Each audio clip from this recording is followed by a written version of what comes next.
was driving? It was me.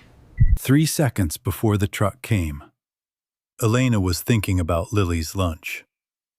She had packed 2 grapes, a piece of cheese cut into a star, and one of those small juice boxes Lily only liked when the straw was the short kind. That was how ordinary the night had been. The radio was on low. The window was cracked. She had reached up to turn the volume down because a song was coming on she didn't like. And that was the moment her hand was up, fingers still on the dial, when the headlights filled her mirror. She remembered the lights being too white to be streetlights. She remembered a horn that went on too long, like someone had leaned into it and forgotten to let go. She remembered a shadow in the road, a man, tall, standing near the driver's side, his mouth open. She remembered thinking, in the strange, slow way you think right before a life changes, "Why is he shouting? I can hear him." Then the windshield came in sideways, not forward. That was the part Elena would never be able to explain. She was conscious. She saw the glass bloom like a tooth being cracked open. She felt her seatbelt bite into her collarbone. She heard the horn of something enormous, then a quietness so heavy it almost felt like drowning. When she opened her eyes again, the ceiling was white. The air smelled like latex and cold coffee. Somewhere down the hall, a machine made a sound like breathing that didn't belong to anyone alive. A nurse was saying her name, twice, 3 times, like a stranger trying to remember a face she had once loved. "Elena, honey, can you give me a hand squeeze?" Elena squeezed. Her hand was small. Her wedding ring was missing. Her body felt like it belonged to someone older. The IV line tugged at her wrist. The blanket smelled like the wrong detergent. She had used the lavender one at home for 9 years. Marcus always forgot. The nurse smiled. "You are so strong." Then Elena spoke. The first sentence out of her mouth was not, "Where am I?" or "Is my baby okay?" or even, "Help me." It was the kind of question that makes a hospital room go very still. The kind of question that makes a nurse put down her pen. Who was driving? If a story like this ever stayed with you for even one night, make sure you hit subscribe, drop a like, and leave a comment below before we go any further, because this one does not let you go. The nurse hesitated. A doctor stepped in from behind the curtain. His eyes flicked to her. A quick little conversation nobody said out loud. He crouched beside Elena's bed. He smelled like mint gum and a long shift. "You were," he said, head-on collision with a delivery truck on Route 9 at 10:31 p.m. Driver's side impact. You had your 4-year-old in the car, but she was not in the car that night. Someone from your contacts said you dropped her at her grandmother's earlier. Elena blinked. Someone said. That is what the report says. Someone said. Something in the back of her head tilted sideways, like a ceiling fan you forgot was on. She had been in a car that night, driving to a place she knew. But the place was missing. The street she had been on was gone from her memory. The reason she had gone there was gone. The man's face in the road was not gone. Her husband arrived 2 hours later. Marcus, 6'2", the same cologne from their honeymoon in Lisbon. He came through the double doors too quickly, like a man who had rehearsed his entrance.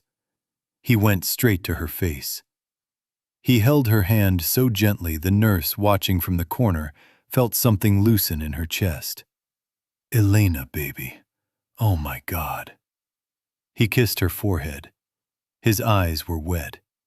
His mouth trembled in a way that almost looked real, except for the smallest muscle near his jaw, holding on too carefully, the way you hold a smile when you have practiced it in a mirror.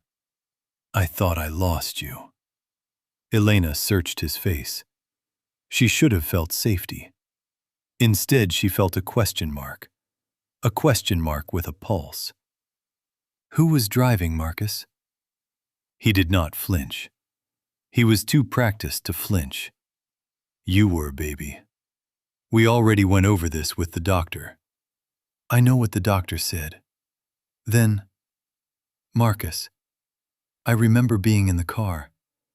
I remember the lights. I remember a man standing outside the car. Not me. Not in the front seat. Standing on the road before the truck. He was looking at me like he was trying to warn me. The truck never saw him, or it did not care. He went very still. Then he did the worst possible thing. He smiled, a small, careful, loving smile, and he said, "You hit your head, baby. You are confusing dreams with memory. You are safe now." The nurses exchanged a look. The doctor, who had stepped out for water, paused with his hand on the door. And Elena, who had spent 8 years putting men like her own husband in prison for exactly the kind of soft lies they tell when they think the woman they love is too broken to notice, did not say a word. She just closed her eyes. She let her hand sit in his hand. She let him think he had won this round. Marcus pulled the chair closer. He rested his head against her hand. He stayed like that for so long the nurse had to remind him about visiting hours. He did not know that Elena's mother had survived the same kind of accident. Her mother had taken her own sweet time, lying flat in a hospital bed for 3 weeks, smiling at her husband, taking his soup, thanking him for the flowers. Then one morning, on a Tuesday with sun in the kitchen, she had collected the documents from the drawer, signed the papers she had printed at the library, called her sister to come get her things, walked out of that house with a single suitcase and a pair of white sneakers, and never once looked back. She had not even looked back from the driveway. Elena had watched from the upstairs window. She had been 9. She had carried a stuffed rabbit named Buttons. Buttons had no eyes by then. Elena had loved Buttons anyway, and she had loved her mother anyway. And the two facts had sat in her chest like stones for a long, long time. Elena remembered. She remembered her mother's back in the doorway. She remembered the way her mother had not turned around. She had decided, at 9 years old, sitting on a carpet with a rabbit that had no eyes, that one day she would do something different. She would not be the woman who walked out. She would not be the woman who stayed. She would be the woman who knew. She was tired, but she was awake in a way Marcus had not predicted. Marcus had been the man who left sticky notes on the bathroom mirror. Eat the green thing. You are brave. Call Mom. He had called her every lunch break just to ask what Lily had done that was funny. He had cried when she had lost a case in her first year of practice and had held her so tight she had almost forgotten to breathe. He had been tender. He had been generous. He had been the kind of man who, in a room full of people, made sure the waitress knew her name. That man was gone. Or he had never been there. Elena did not know which was worse, but she was going to find out. Elena's sister Camille came the next morning. Short hair, sharper mouth, a habit of saying the thing the whole room pretended not to think. She walked in, dropped her bag, sat down gently, did not fuss. "How is Lily?" "She is at Mom's. She cried for 30 minutes and then she ate a popsicle and watched a cartoon about a blue dog. She is fine. She is better than you. I am fine, Cam. Camille tilted her head. Why are you lying? Elena looked at her sister for a long time. The IV drip made the smallest ticking sound. Somewhere down the hall, a phone rang twice and stopped. Marcus was at the office that night. He showed me his call log, timestamps. He was on a video call with his brother Joey from 10:12 to 10:48. The accident happened at 10:31. If he was on that call for the entire time of the crash, he could not have been on Route 9. Camille said nothing. But Cam, he swears I was driving. The ER intake form has Joey's number listed as next of kin on scene, Camille said. Not Marcus's. Forms do not lie. He was the one who called 911. Signatures, Camille said, like the word was sharp enough to draw blood. 2 signatures on the form. One was the EMT. The other was a family member who identified you at the scene. That signature is not Marcus's. I have seen his signature on 3 birthday cards this year. It is tall and slanted left. The signature on the form is small and round. Initials. J.M. Elena felt the room change pressure. J.M., she repeated. Joey Marcus. Joey Marcus. You should not be sitting here alone with him. He is my husband, Camille said, quieter. I will be back in an hour with a friend, a real lawyer. She will sit in this room while you sleep. She will also help you remember what you already know. Elena almost said no, almost said she trusted him, almost said, in the soft voice of the woman she had been last Wednesday, that Marcus was a good man. But that woman was dying somewhere behind a curtain in her skull.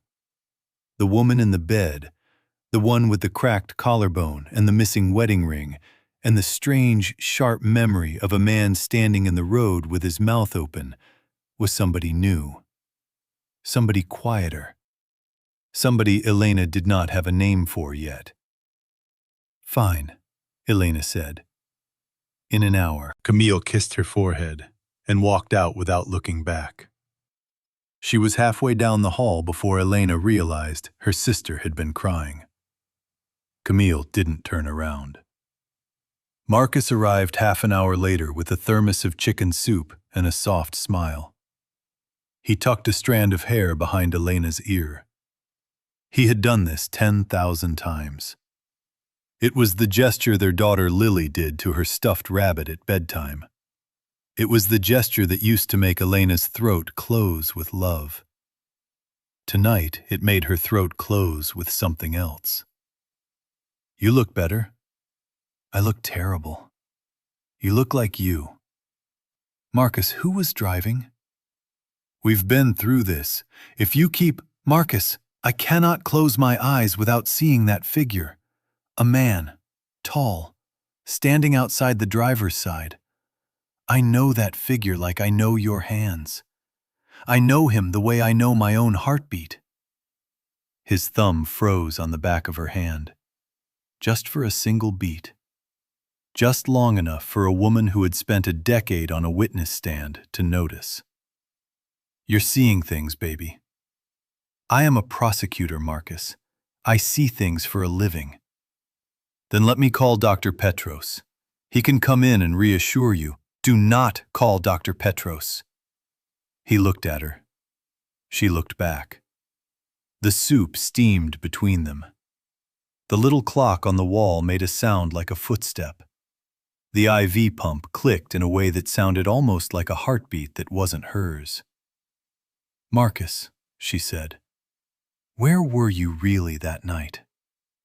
A timestamp, a log. You saw it. I saw a screenshot. not the original. His eyes did something small. He covered it by reaching for the soup. He poured her a cup with hands that bordered on a kind of theater. He blew on the surface like a man blowing on a secret he wanted to push deeper down. Elena drank. She was thinking about the figure. The figure had a build like Marcus's brother, Joey. Joey had been at their house for dinner 11 days before the crash. He had held Lily upside down so she could see the world from a different angle, and Lily had giggled so hard she had hiccups. Joey had been thinner than Marcus, a little shorter, a little softer. He had tattoos up one arm, like a story Elena had been meaning to ask about for 6 months. He always called Elena Sis and not Elena, because he had wanted to belong to her family the way his own brother had. There had been something bruised in the way Joey watched Marcus when Marcus thought no one was watching. Something that looked like a brother who had been told his entire life that he was the lesser one. Elena made a decision that day in the hospital bed. She did not tell Marcus. She asked for the chaplain. The chaplain was a thin woman named Marjorie, 66 years old, with kind hands and a voice that didn't try too hard. Elena said she didn't want to talk about God. She wanted to talk about a person. "Can you sit with me while I make a call?" Marjorie sat. Elena waited for Camille to come back. When Camille returned with her lawyer friend, a tall woman named Anaya, whose handshake was the kind you remembered for a week, Marjorie did the small human thing of pretending to be interested in the hospital's new cafeteria menu and cleared the room. Elena pulled the curtain around her bed. Anaya unlocked her phone and slid a recorder forward. "Tell me everything," Anaya said. Elena told her everything. The figure, the screenshot, the wedding ring missing from her finger when she woke, the ring back on her finger a week later, slid on by a husband whose eyes were wet in the wrong way. The soft, perfect lies Marcus had been telling her like a lullaby. Elena told her about her mother, about Buttons the eyeless rabbit, about the Tuesday morning driveway. Camille, in the corner, did not move. Anaya wrote nothing down. Anaya had been doing this for 22 years. She did not need notes. She needed truth. "Listen," Anaya said finally. "The figure might not have been you. It might not have been Marcus. It might have been someone entirely different from anyone you love. But before we go down a road with that, let me ask one question. What is it? How well do you trust your husband with your daughter?" "Completely." "That's a problem." "Why?" "Because if you were driving, no one should have been standing outside the driver's side, watching, while a delivery truck was bearing down on you at 55. And if you were not the one driving, then someone was. And that someone knew the car. And that someone knew your route. And that someone knew your schedule. And that someone knew that your daughter would not be in the back seat that night. Because whoever set this up, Elena, made sure your child was not in the car." Elena felt the floor tilt. Not the room, the floor. Like the world itself was leaning. "Oh God," she said. "We are going to find out who was driving," Anaya said. "We are going to find out without his knowing we have the question. And we are going to be very, very gentle with you, and very, very careful with the truth." That night, when Marcus came back with a fresh thermos of soup and a tighter smile than the night before, Elena did not ask who had been driving. Instead, she asked about Lily. "Did she sleep okay?" "She cried, but your mom handled it. She likes when her dad reads to her." "She always has," he said, and his voice broke just slightly at the word always. Elena watched him cry. She let herself be the woman who comforted him. She put her hand on his face when he bent to kiss her. She let herself be the wife he had always wanted her to be. The wife who didn't fight. The wife who didn't ask. This is the part no one will ever forgive her for. She did it on purpose. The next morning, Elena asked the nurse for her phone. The nurse said Marcus had taken it home for safekeeping. Elena asked Camille to bring her a small digital recorder the size of a lipstick. Camille brought it the next day in a bag of grapes. 3 days into her recovery, she woke with the ring on her finger again. Marcus had put it there. He had noticed it was missing. It had been in his pocket. His smile was gentle. His eyes were wet. "I thought I had lost it, baby. I found it in my wallet. I almost lost my mind." He slid it back onto her finger. The ring had a small scratch now, near the inside, like it had been dropped on a road. Elena did not ask about the scratch. The scratch was the worst part. It was the kind of scratch that comes from a car door handle. The kind a person leaves on a ring when they are pulling somebody out of a wrecked car, by their hand, in a hurry, with their own hands inside somebody else's car, doing something they will tell the police they didn't do. When Elena finally got her phone back, 8 days after the crash, the first thing she did was call Anaya and tell her about the scratch. Anaya said, very quietly, "Don't wash your hands until I've seen that ring." A week later, Anaya came back with a copy of the ER form. The phone number listed for next of kin on scene was Joey's. The phone number was not Marcus's. Elena stared at the page. Her hands did not shake. Her hands had stopped shaking the day her mother walked out of the driveway. "Who is Joey?" she asked Marcus that evening, because a confused wife would ask.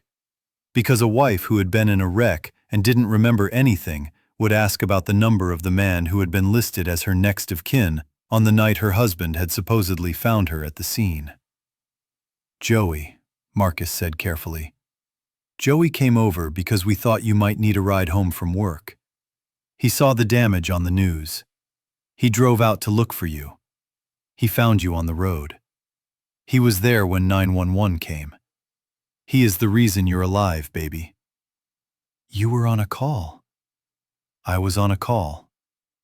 And on the form, he didn't list you. He listed himself." "Forms are complicated, honey.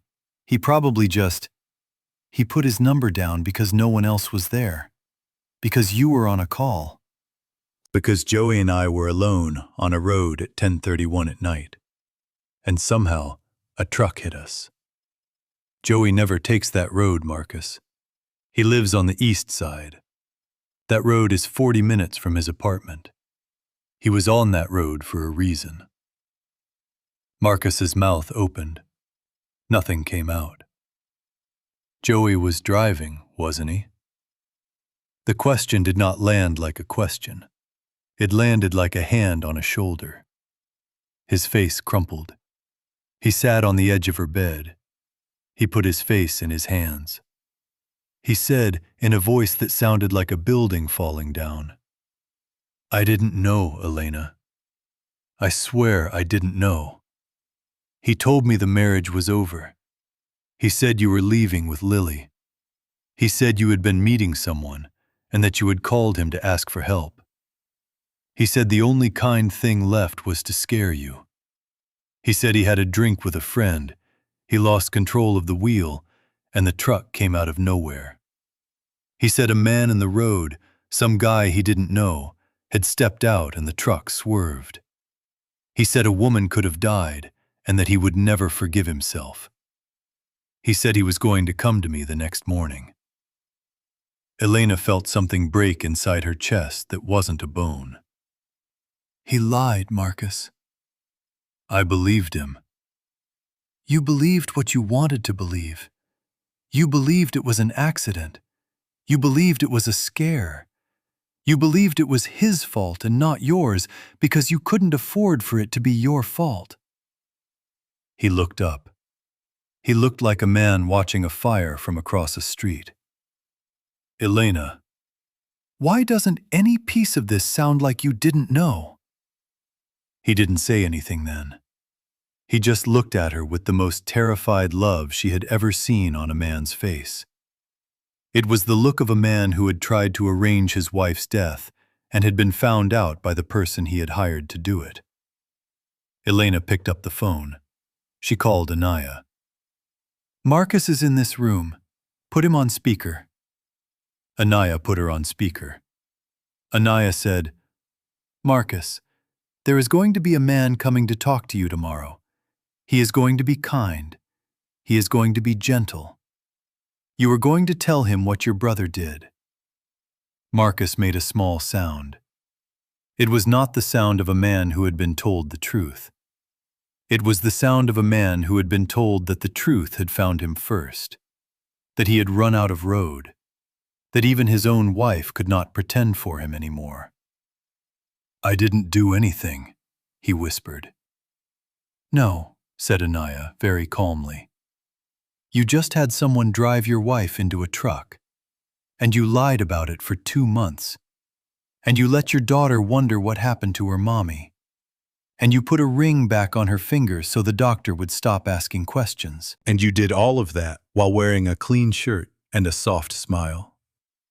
The line went dead. Marcus started crying. He cried the way a man cries when he knows it is not going to be enough. Elena held his hand.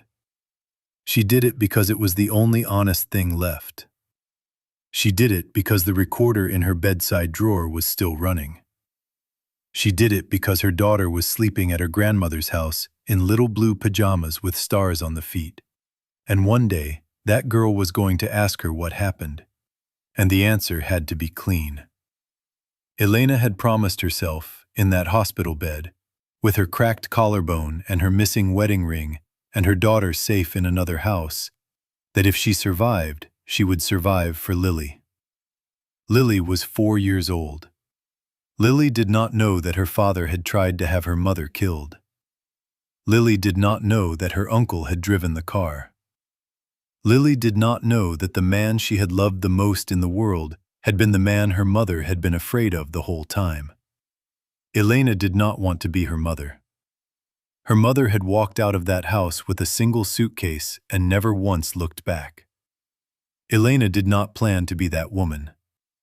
She wanted to be the woman who stayed, who picked up the pieces, who walked her little girl to school, who taught her that love was not something you had to earn by dying for it. And she wanted, with the same clean fierceness, to be the woman who told the truth in a courtroom and let the truth be the thing the world heard. In court, 2 months later, Elena sat in a chair that was too small for her. She wore a navy dress her sister had chosen. She had lost 11 pounds. She had a small scar along her collarbone that she did not bother to hide. Her hair was shorter than it had been. The haircut was the haircut of a woman who had decided to be lighter. Joey was on the stand. Joey had turned on Marcus on day 4. He had believed Marcus when Marcus had told him the marriage was over, that Elena was leaving, that the only kind thing left was to scare her. He had not believed, not for a single second, that Marcus had paid him to kill her. He had believed it was a scare, a warning, a way to save everyone the trouble of a long divorce. He had driven. The truck had not swerved in time. Elena had lived. He had spent those 11 days before the arrest sitting in his apartment with his girlfriend Kara, watching the news, drinking water, trying not to vomit. He had turned himself in on a Wednesday morning when the light had been kind. He had no ring on his finger. Marcus's ring had a scratch. The judge asked if Elena wanted to say anything before the sentence was read. She stood. She turned toward the gallery. She did not turn toward Marcus.